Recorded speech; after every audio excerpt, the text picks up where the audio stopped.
for detention and the basis for detention. So, what is the law and what is the crime that I committed?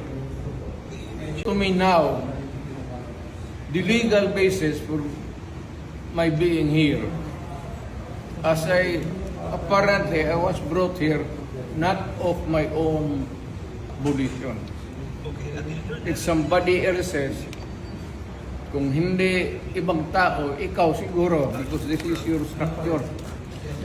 So you have to answer now for the deprivation of liberty.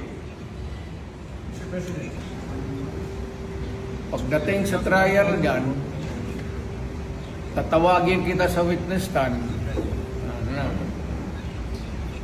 Sabihin ko, you're the person who arrested me. May I know the reason why? Have you read the documents? Or at least, have you read the case at that time when you made the arrest? So that you would be guided to what you should know. Yan lang yan. Magkaibigan tayo, galing ako gobyerno.